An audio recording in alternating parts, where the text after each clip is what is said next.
Erebus IV hung silently in the void, a small jagged planet orbiting a dull red star. To most civilizations in the galaxy, it was nothing more than a dangerous curiosity. Its atmosphere was thin but toxic.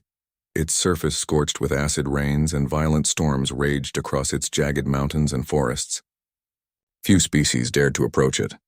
Those who did rarely returned. From orbit, the alien coalition watched nervously. The Arvans, tall and slender with shimmering green skin, floated near the observation platform, their multiple eyes scanning the planet below. "Sensors are picking up faint signals," hissed Commander Vark, his voice tight with unease. Intelligent life somewhere on that world. The Creel, squat and armored, shuffled uneasily. "Impossible," their leader grunted. "No life can survive there. The legends, everything we know says this planet is a death trap. Nothing lives for long on Erebus IV." But the readings didn't lie. Faint, irregular energy pulses blinked across their screens. Something or someone was active. The Voth, their sleek, feline-like species known for their careful diplomacy, hissed in worry. "We've encountered extreme worlds before. We've adapted, we've conquered, but I heard nothing like this. Whatever's down there, it's not natural. It survives." Bart clenched his claws. "Survives?" "The sensors show structures, small, scattered, camouflaged. It moves, adapts, hides. And yet, it's intelligent. It thinks." The room fell silent. None of the aliens had expected this. None had anticipated encountering life on a death world, and intelligent life at that. For centuries, the galaxy had believed that no species could thrive in such conditions. The stories of the Deathworlders were whispered legends, myths used to frighten reckless scouts.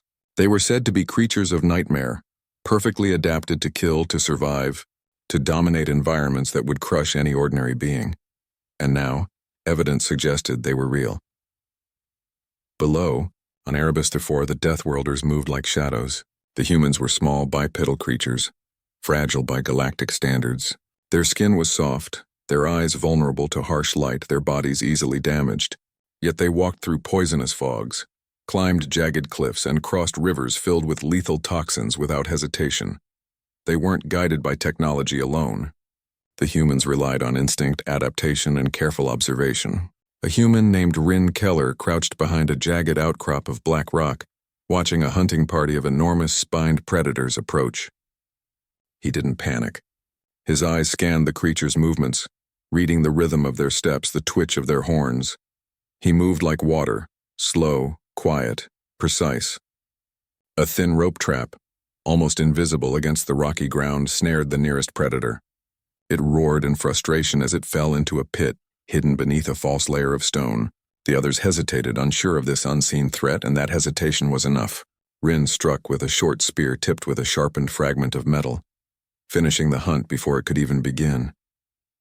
Nearby, Jara Voss, another human, signaled silently to the others. She carried a small pack of herbs and water, her hands steady even as acid rain began to hiss against the rocks. "We move in 5, she whispered, and the humans melted into the shadows, leaving the predators bewildered and trapped in their own confusion. To any observer, especially one from a species used to dominance, the humans would appear almost supernatural. They didn't fight with brute force. They didn't shout commands or fire energy weapons blindly. They studied, adapted, and struck with perfect timing. Survival here wasn't just a matter of skill. It was a matter of instinct, of understanding the world in ways that other species couldn't even imagine. Back on the alien observation platform, panic began to spread. "Sensors are failing," barked Vark, fur bristling. "Every drone we send is destroyed. No life form should be able to do this. Nothing can survive on Erebus IV. And yet, they do." A Creel technician squeaked in alarm. "Commander, the structures we detected, some kind of fortifications, but crude natural materials reinforced with, I don't understand, organic compounds. They're camouflaged perfectly. We cannot see them from orbit." The Arvans whispered among themselves. "It's impossible," one said. "Their survival rate, they should be dead within days. Weeks at most." "They are not dead," Vark growled. "And they are not ordinary. If our information is correct, we are looking at a species that thrives in conditions no one else can endure." The aliens had underestimated humans as many species did. They assumed vulnerability equaled weakness. They assumed fragile frames and primitive tools meant inferiority. They assumed fear would be easy to exploit, and in doing so they had awakened something far beyond their calculations. On the planet, Rin and Jara paused at the edge of a canyon. Below, a river boiled with acidic water, its surface glowing with strange minerals. A human child, barely 10 cycles old, crawled carefully across a natural stone bridge.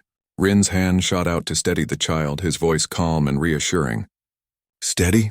You'll make it." The child nodded, trusting instinctively. Humans did not panic in the face of danger. They assessed, calculated, and acted. It was a trait that made them unpredictable, terrifying even, to species that relied on fear and aggression as tools. Jara's sharp eyes caught movement in the distance. Giant birds with razor-tipped wings circling overhead. They were dangerous, but humans adapted. With careful timing, she drew her sling and sent a weighted stone hurtling. The bird shrieked and veered off course, narrowly avoiding a deadly cliff face. The humans pressed onward, calm and unshaken, even as the world around them seemed designed to kill. In the alien coalition, Vark's eyes narrowed. "They are everywhere," he muttered. "And they are aware. They anticipate our actions." "How?" hissed the Voth delegate. "They should not be able to track us, predict our drones, evade our weapons. It's impossible." "No," Vark said, his tone deadly. "It's not impossible. They are humans. They survive where no other species can. They thrive where others fail, and now they know we are watching." A sudden warning flashed on the console. One of the alien surveillance drones had been destroyed. Another, sent for reconnaissance, had vanished entirely. Panic surged through the coalition. The stories of the Deathworlders had always been warnings, tales told to scare reckless scouts. Now those tales were real, and the aliens were powerless to stop them. In the distance, on Erebus 4, the humans paused at the top of a ridge. They were small figures against the jagged horizon, yet their presence radiated a quiet authority. The wind ripped at their clothing, the acid rain hissed against the rocks, and predators roamed below. And yet, they moved without fear, confident in their abilities, in their instincts, in their unmatched adaptability. The aliens didn't yet know it, but this was just the beginning. The humans were not only alive, they were evolving, learning, adapting to every challenge, every threat. And when they finally stepped fully into view, there would be no hiding, no negotiating, and no way to underestimate them again. Erebus 4 was a death world, but humans were something different. They were life perfected by struggle, shaped by hardship and tempered by danger. Where others faltered, they thrived. Where others feared, they mastered. The aliens waited in terror, not yet realizing that the true challenge had already begun. From the shadows of the toxic forests, the Deathworlders were watching, calculating and preparing, and in the galaxy's history, no species had ever faced them and lived to tell the tale. The alien coalition had withdrawn to orbit, but their fear of Erebus 4 grew with every passing cycle. Each new sensor reading showed more evidence of humans, Deathworlders, mastering a planet that should have killed them. And yet, they thrived. Far below, in the heart of the planet's dense toxic forests, the humans moved silently. Rin Keller and Jara Voss led a small group along a jagged ridge. Every step was measured, every action deliberate. Despite the deadly environment, despite the acidic rain dripping from twisted leaves and blackened trees, the humans were calm.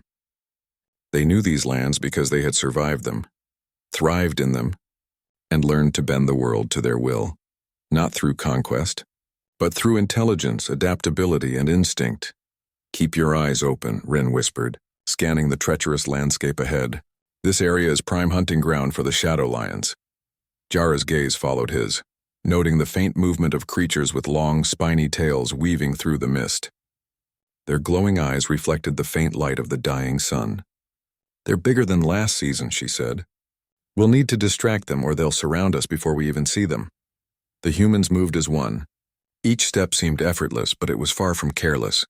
Using natural features, the jagged cliffs, acid pools, and fallen rocks, they created paths that guided predators into traps or past their group entirely.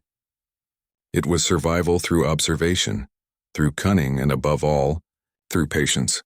Meanwhile, high above, an alien drone hovered in the toxic clouds, its sensors scanning for heat signatures and movement. The Creel commander, anxious and impatient, spoke into the comm.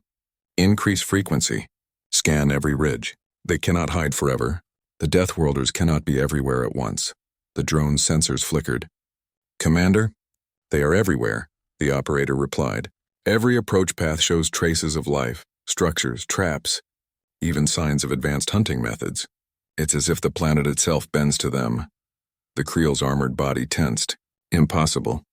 No species could dominate a world like this. But on the ground, humans continued to prove them wrong. Rin and Jara stopped near a narrow canyon.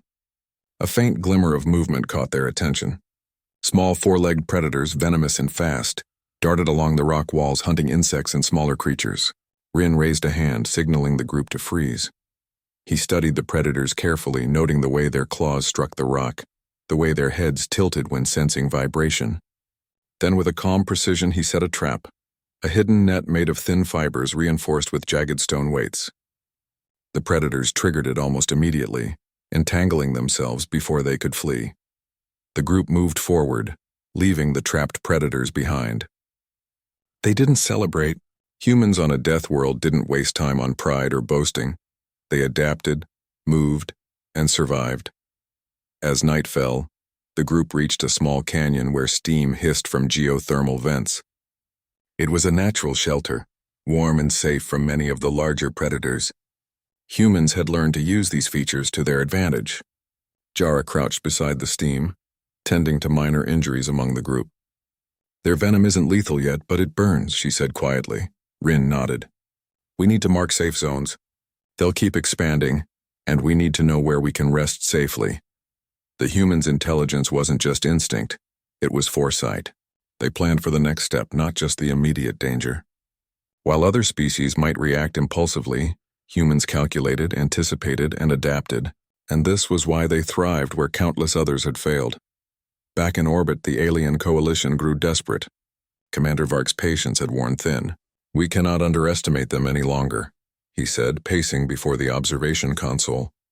Every probe, every drone, every attempt to study them fails. They are adapting faster than our technology can predict, the Arvons hissed in agreement. They are not merely surviving. They are learning. They anticipate. Their movements are calculated. They have no fear of this world, and yet they respect it. It is unnatural, the Creel growled. We need to strike before they grow stronger. Once they understand our technology, our weapons, we cannot stop them. Vark shook his head. Strike at what? Their fortifications are camouflaged. They move like shadows. They use the planet itself as a weapon. We strike blindly and we will lose thousands. The Deathworlders will not be defeated by force. They will be defeated only if we can think faster than them. And so far, we cannot. The truth settled in the room like a heavy fog. The humans of Erebus IV were something entirely new to the galaxy. Not merely survivors, but apex strategists shaped by evolution and struggle. On the planet, humans prepared for the coming day. Rin studied the map of their area, etched in charcoal on a smooth stone slab. The aliens will observe us, he said.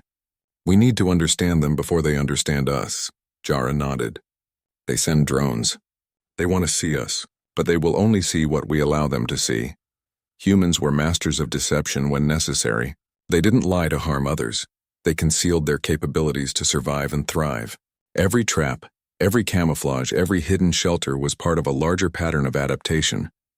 The night passed without incident, but the humans remained alert. Predators stalked the area.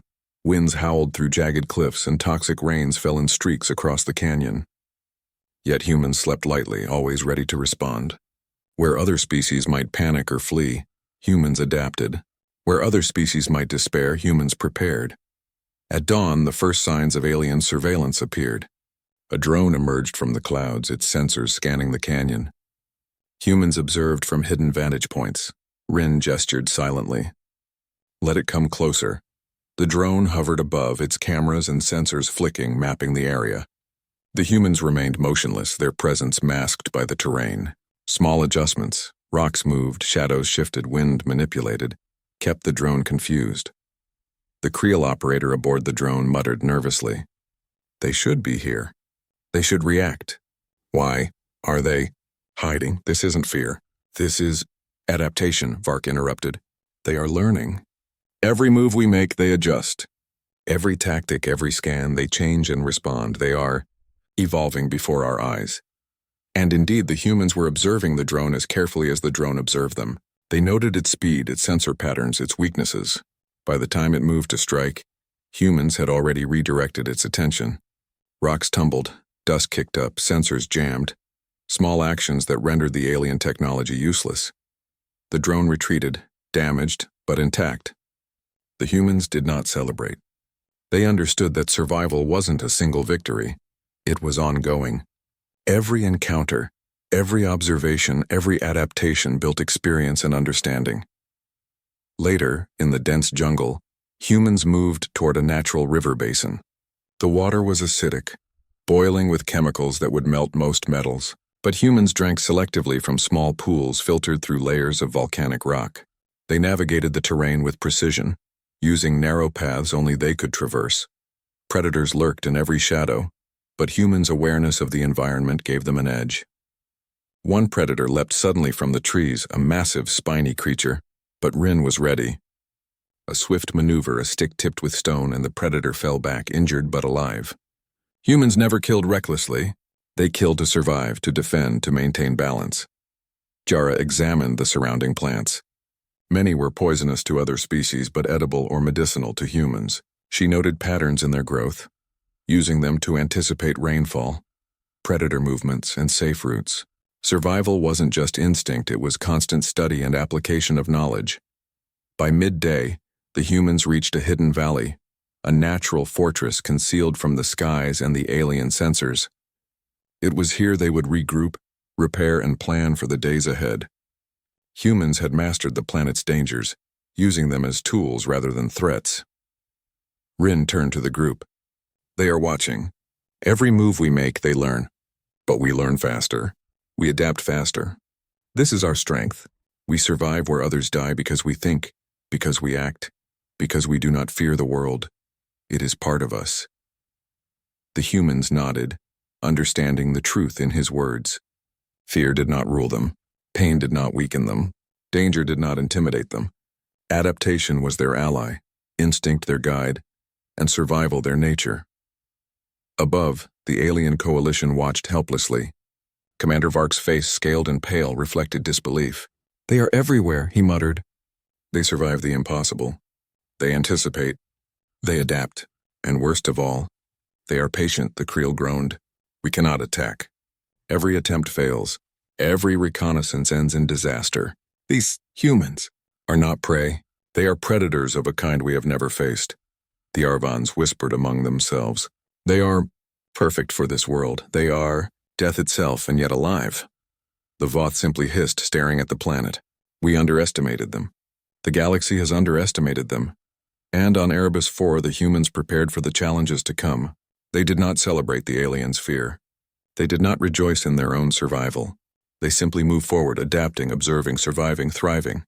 Deathworlders in every sense of the word. Erebus 4's jagged horizon glowed under the dim light of its red star. Mist rolled across the toxic forest, curling like smoke over blackened cliffs. Somewhere high above, alien surveillance drones drifted silently, scanning, probing, recording. Every movement of the humans, Deathworlders, was being watched, catalogued, and feared. But the humans did not panic. They had already studied the drones from countless vantage points. They knew their capabilities, their weaknesses, their blind spots. Rin Keller crouched beside a rocky ledge, observing a drone hovering far above a jagged ridge. He did not frown. He did not raise an alarm. Instead, he smiled faintly. They think they are in control, he murmured to Jara Voss, who crouched beside him, sharpening a spear. Let them see shadows. Let them think the Deathworlders are just prey. Then we show them reality. Jara nodded. Her eyes flicked to the forest below, where the smaller members of their group silently moved through the undergrowth. Children, older humans, and scouts blended perfectly into the landscape, shadows among shadows. They'll learn soon enough, she said. And when they do, they'll wish they had never come. The first alien team to descend to the planet's surface arrived shortly after. A squad of Creel, armored and armed with energy rifles, landed near a shallow canyon. They moved cautiously, scanning the terrain, expecting ambushes, traps, or immediate aggression. But the humans did not attack. They watched. Rin's group remained hidden along the cliffs. From their vantage points, they observed the aliens' movements, their communication patterns, and their weapons. Humans did not move blindly. Every decision was measured, every reaction calculated. Don't engage, Rin whispered. Let them make the first mistakes. We study before we act. The aliens, confident in their technology, advanced carefully. They assumed intelligence equaled weakness, that fragile frames and primitive tools meant submission. Every step they took was catalogued by human eyes. Then, without warning, humans subtly shifted the terrain to their advantage. Rocks tumbled silently, creating natural barriers. Dust clouds rose in exact patterns to confuse the drones above. Predators, stirred strategically by humans, prowled in controlled areas, subtly guiding the aliens along paths humans had already predicted. The Creel commander cursed under his breath. They are anticipating us. How? This should be impossible. The humans finally revealed themselves not as aggressors but as strategists. From a hidden ridge, Rin allowed the aliens to see his group, partially obscured by rocks and fog. The humans stood silently, unarmed at first, observing. They did not shout. They did not panic. They simply existed, calm, confident, and perfectly aware of every threat. The aliens froze. They had expected fear, retreat, or immediate hostility. Instead, they saw confidence, awareness, and discipline. Report, the Creel commander demanded. What are they doing? Why are they not attacking? They are waiting, a technician replied, voice trembling. They do not panic, they are studying us. The realization hit them all at once. Humans were not ordinary prey. They were not defenseless. They were predators in their own right. They thrived where others died, using the environment itself as a weapon, using instinct and intelligence in perfect harmony. Rin signaled with his hand. A few humans moved, not aggressively, but in ways that subtly demonstrated their skill. One human leaped from a cliff ledge onto a jagged outcrop, perfectly landing without harming themselves. Another navigated a stream filled with acidic water, showing balance and adaptability beyond alien comprehension. The aliens' fear grew. Every display was a reminder that their assumptions were wrong. Humans could survive and thrive in ways the coalition had never imagined. Then Rin spoke, his voice carrying clearly across the canyon. Not a shout, not a demand, but calm, confident, and human. We see you, he said. We know why you are here. We understand your intentions. The aliens froze. Their sensors could read words but could not interpret the intent behind them. How could a species survive and communicate so effectively in a world that should have destroyed them? They are talking to us, the Creel commander stammered. They understand language? Jara stepped forward, her presence commanding despite her small frame. We observe, we adapt, and we survive, she said. Your technology, your weapons, your drones, they are interesting. But here on Erebus IV, they are not enough to control us. The aliens stared, unable to reconcile what they saw. Their preconceived notions, strength equals survival, intelligence equals control, were shattered. The humans were neither afraid nor submissive. They were fully aware, fully capable, and fully confident. The first skirmish came not from aggression but from necessity. A Creel drone, moving too close to the human position, miscalculated the terrain. It triggered a carefully set trap, a simple mechanism using rocks, vines, and tension. The drone toppled into a ravine, unable to recover. Its sensors scrambled uselessly, and it was destroyed without humans ever touching it directly. The aliens panicked. They are using the planet, shouted the Voth delegate. They are weaponizing every rock, every plant, every predator. And they were right. Humans were masters of their environment. They did not rely on alien-level technology to survive. They relied on adaptability, creativity, and instinct honed by generations of struggle. Rin turned to his group. Let them see our patience. Let them see our intelligence. Force them to react before we act. Never strike blindly. The humans moved with precision. Predators were guided carefully. Rocks fell strategically, and small fires lit only to obscure their movements. Every action was deliberate, every reaction anticipated. The aliens, meanwhile, floundered in confusion. Their drones were useless. Their troops were unsure where to advance. Their technology could not match instinct, foresight, and adaptability. Hours passed, and the alien squad attempted to communicate. Vark's voice crackled through a makeshift translator. Identify yourselves. State your intentions. We come in peace. Rin and Jara studied them. The humans had no intention of harming the aliens, yet they would defend themselves with unparalleled skill if necessary. Rin responded, his tone calm but firm. We are humans. We survive on Erebus 4. You are visitors. Your technology cannot dominate this world. Observe carefully, learn, and leave without harm, or face the consequences of misunderstanding. The aliens recoiled. They had expected diplomacy to succeed by fear or negotiation, but neither tactic worked. These humans were different. They did not flinch, they did not beg, and they did not submit. Jara added, "We do not seek conflict, but we do not tolerate threats. Respect this world. Respect life here. And perhaps you will leave unscathed." The words were simple, but the meaning was clear. The humans were apex predators of a kind the galaxy had never encountered. Their survival did not depend on weapons alone, but on intelligence, adaptability, and instinct. As night fell on Erebus 4, the first direct contact ended. The aliens retreated to a safe distance, shaken, confused, and terrified. They had underestimated humans, as countless species had done before. They had assumed vulnerability equaled weakness. They had assumed fragile frames meant inferiority, and now they understood that humans were neither weak nor inferior. They were exceptional. On the ground, humans regrouped. "They will observe, but they will learn slowly," Rin said, scanning the horizon. "We will let them think they understand. And when they try to attack, they will discover that every step on this planet favors us." Jara nodded, glancing at the children and scouts hiding in the shadows.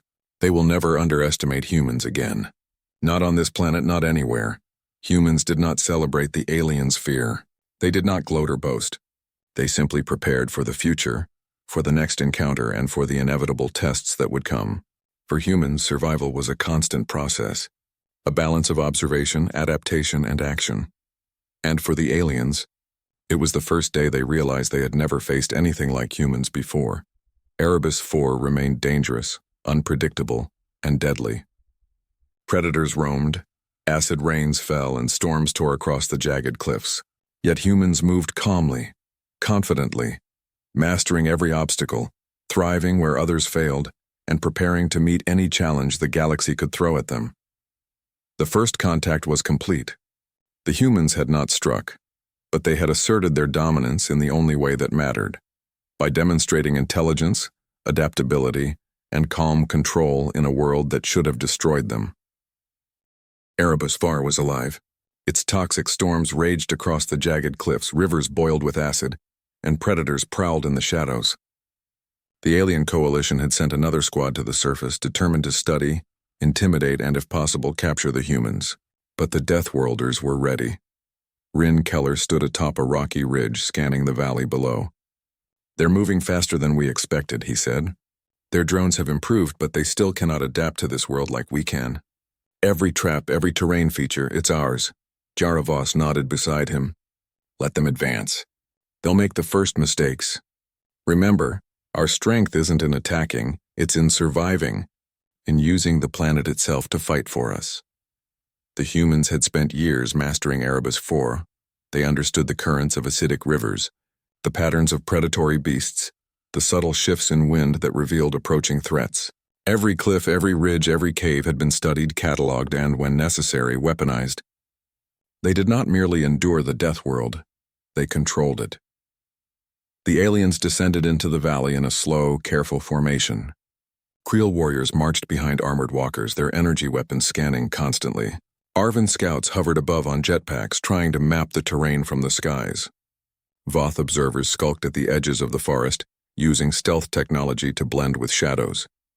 They assumed intelligence would give them an advantage. They assumed technology would allow them to dominate. But the humans had already anticipated every move. Rin signaled to a nearby scout. A small group of humans moved silently along the cliff edges, disturbing the balance of the terrain. Rocks shifted, creating subtle barriers. Dust and mist obscured paths.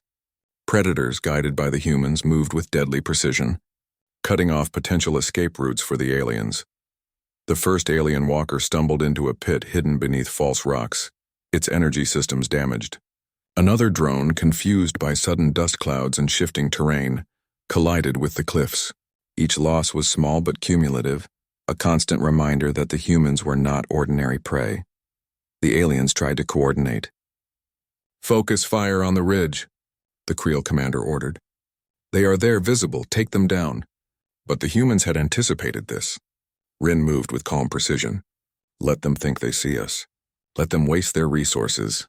From hidden vantage points, humans released controlled fires into the dry grass of the canyon floor. Smoke and flame blocked the aliens' line of sight. They moved forward cautiously, thinking they understood the battlefield.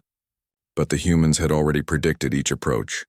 Small human squads appeared and disappeared like shadows, leading predators to intercept alien patrols. Energy rifles fired blindly, hitting nothing.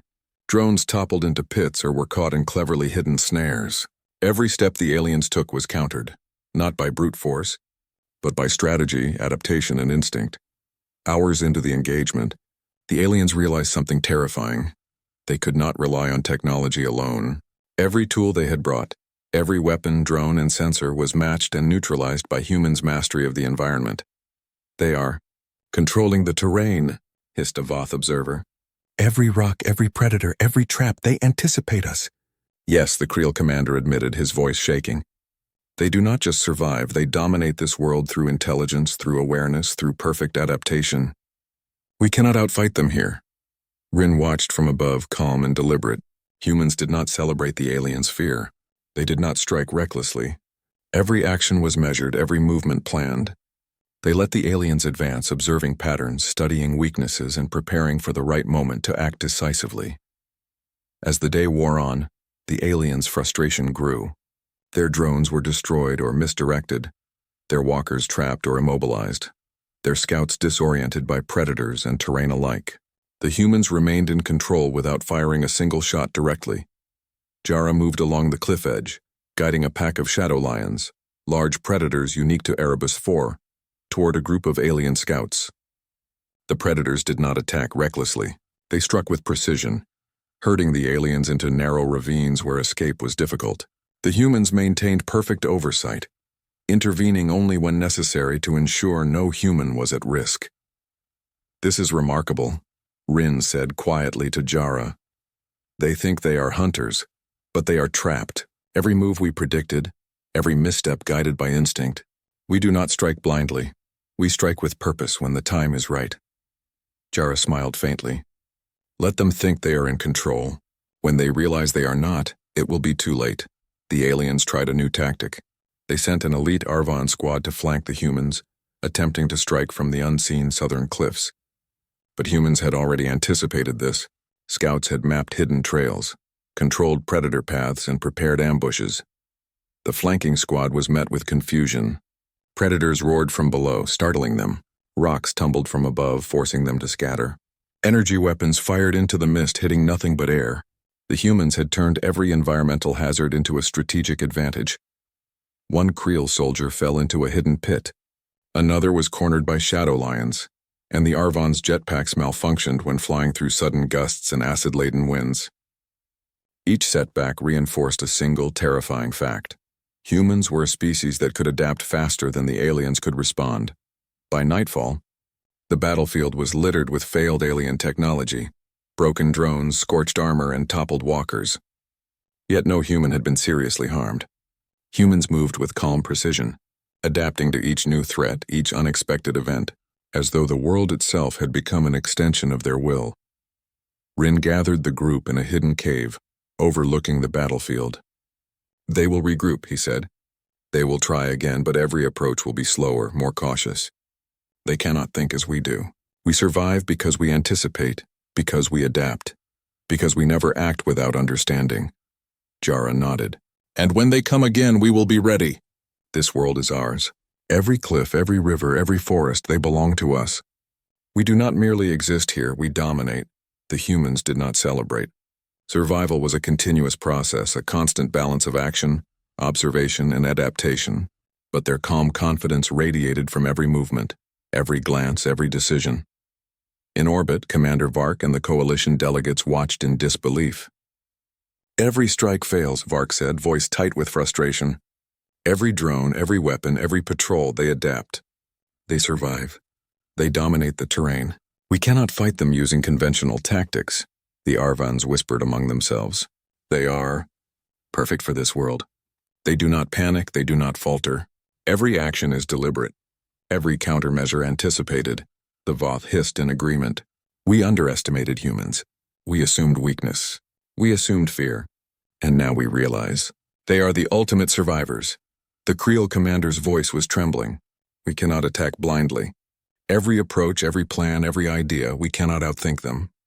They are not merely prey. They are predators in their own right. We are in their world, and here, we are the prey. On the planet, humans rested briefly, tending to minor injuries and assessing the battlefield. Rin and Jara moved among the group, checking traps, reviewing maps, and noting potential ambush points. They will return, Jara said. But every step we take now, every adjustment we make ensures we remain ahead. They cannot adapt faster than we can. They cannot survive where we thrive. Rin smiled faintly. The galaxy thinks it understands humans. They think they can predict us. But on Erebus 4, the rules are ours. We survive, we adapt, we thrive. And when they realize it, it will be too late. The humans moved like shadows in the toxic forests, unseen yet omnipresent. They did not attack unnecessarily. They did not strike recklessly, but every step, every observation, every adaptation reinforced their dominance. They were not conquerors, they were survivors. Apex predators shaped by evolution, struggle, and intelligence. The alien coalition, meanwhile, could only watch and wonder. They had brought advanced technology, intelligence, and strategy, but the humans had something far more dangerous: instinct, adaptability, and the mastery of a world no other species could survive. As the night deepened, the Deathworlders prepared for the next day. They did not celebrate. They did not gloat. They simply adapted, planned, and prepared, knowing that survival was an ongoing battle, and victory belonged to those who could think, anticipate, and endure. The aliens would return. They would test, probe, and attempt to dominate. But the humans had already proven a simple truth. On Erebus IV, the Death World itself was a weapon, and the Deathworlders wielded it with precision, intelligence, and unmatched skill. And so the battle of wits continued, unseen yet decisive, a silent war where the planet itself fought alongside its humans.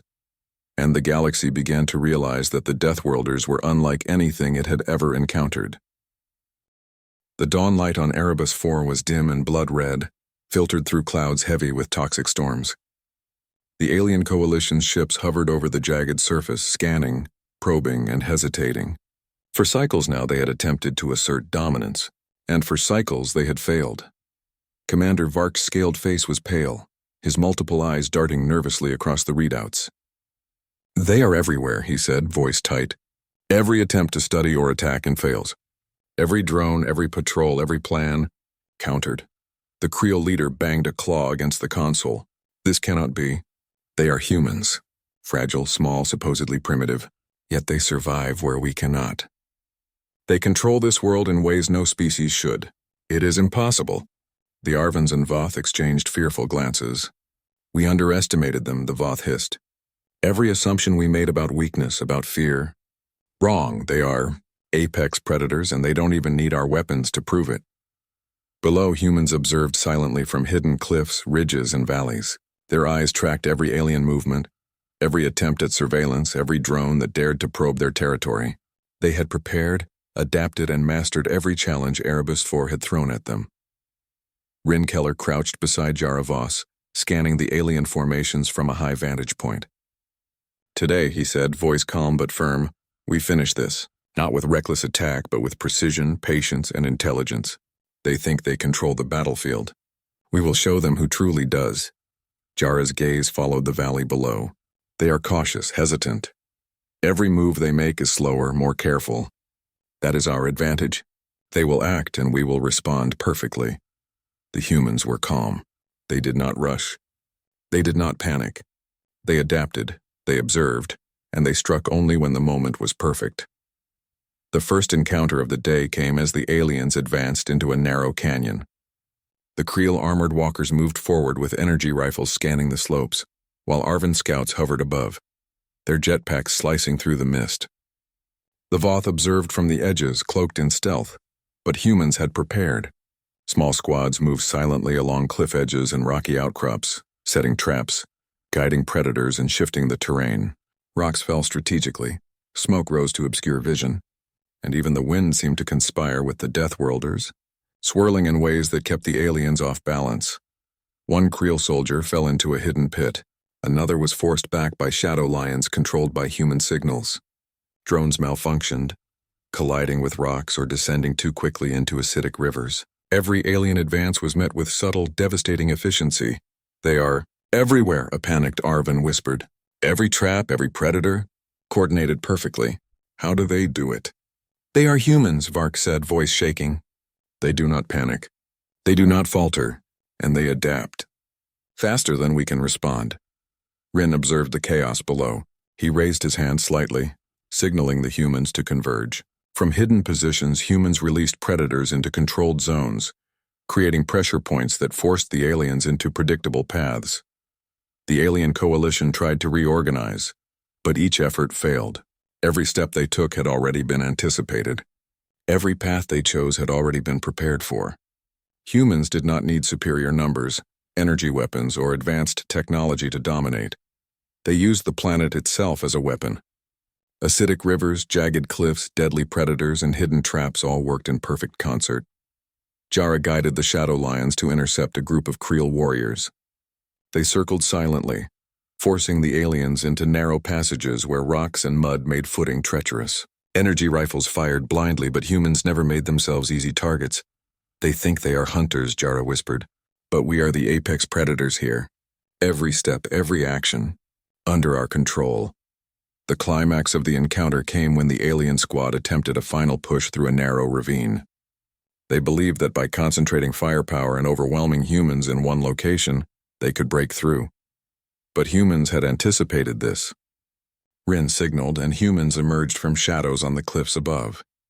Rocks tumbled, smoke obscured vision, and predators moved with precision to flank the aliens. Energy weapons fired, but not recklessly. Every shot was calculated to control, not destroy. The aliens found themselves trapped. Paths they had thought safe were blocked by falling rocks. Drones malfunctioned as they flew into misty walls of smoke and debris. Even the armored walkers struggled on uneven terrain, stuck and disabled. Vark's eyes widened in disbelief. They are controlling everything. Every move we make is predicted, countered, and neutralized." Rin stepped forward, calm, composed, and utterly confident. He did not shout, he did not threaten. His presence alone communicated dominance. Jara stood beside him, equally composed, her gaze fixed on the retreating aliens. "We do not seek war," Rin said, voice carrying clearly to every corner of the ravine. "But we survive. We adapt, we thrive. This world is ours, and it will defend us if we do not act recklessly, leave peacefully, or face the consequences of misunderstanding." The aliens froze. They had expected negotiation to succeed through fear, intimidation, or superior technology. But humans offered neither weakness nor aggression. They offered control, intelligence, and calm mastery of the environment. After a tense moment, the aliens began to retreat. The Creel soldiers pulled back. The Arvin's jetpacks lifted them to safety, and the Voth observers melted into shadows. Commander Vark's voice trembled. We underestimated them entirely. This species is unlike any we have faced." In the canyon, humans remained calm. They did not cheer, they did not gloat. The battle was over, but the work of survival and observation never ended. Every trap reset, every path reviewed, every predator guided back into position. They maintained their vigilance. Jara knelt beside a child scout. "Remember," she said softly, "we survive, we adapt, we respect this world. That is how humans thrive. That is why we are Deathworlders." Rin placed a hand on her shoulder, "And now the galaxy will see it too. But first we remain here unseen, mastering this planet. Let them think they understand. One day they will learn the full lesson." In orbit, the alien coalition was in turmoil. Commander Vark and his delegates stared at readouts showing repeated failures, damaged drones, and stalled operations. "They survive," the Arvin said softly. "They adapt faster than we can comprehend. They are perfect for this world. Impossible to defeat by force alone." Vark's claws tightened on the console. "We cannot fight them here. We cannot dominate them. We are outmatched by instinct, adaptation, and intelligence. Not weapons, not numbers. They are humans." The Creel leader's voice was almost a whisper. "They are apex predators, not in strength, not in size, not in weaponry, but in mastery of their environment and themselves. We cannot fight that. The realization sank in. The galaxy had underestimated humans for centuries. Fragile, small, primitive, they had been dismissed. And now the coalition understood the truth. Humans were a species that survived and thrived where others perished, adapted faster than any alien technology could respond, and mastered the environment itself. Back on Erebus IV, the humans regrouped in the hidden valley. The children played cautiously. Predators roamed in controlled zones, and scouts returned with observations of alien movements. Humans did not celebrate the aliens' retreat. They did not boast.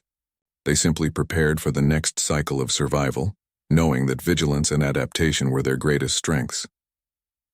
Rin turned to the group. Today we showed them who controls this world. We did not need war. We did not need to strike blindly. We survived, we adapted, and we dominated without firing recklessly. That is what makes humans the Deathworlders, Jara smiled, and the galaxy will never forget it. From hidden vantage points, the humans observed the aliens' retreat. They did not gloat. They did not seek revenge. They simply watched, calm, composed, and fully aware of their strength. Humans were not conquerors. They were masters of survival, apex strategists shaped by evolution, instinct, and intelligence. The galaxy would learn this lesson slowly, painfully, and with great respect. Humans were not a species to underestimate. Erebus IV remained dangerous, unpredictable, and lethal. Acid rains fell, storms raged, and predators prowled. Yet humans thrived. They moved with purpose, acted with intelligence, and adapted faster than any alien species could comprehend. The first decisive contact was over. The aliens had retreated. The humans had proven a truth that could not be ignored. In their own world, Deathworlders were invincible, patient, intelligent, and unstoppable. And as the red sun sank below jagged cliffs, the humans watched silently from the shadows, knowing that this was only the beginning. The galaxy would remember the lesson of Erebus IV. Never underestimate humans. They were apex predators, not because of brute force, but because of adaptability, intelligence, and mastery of life itself.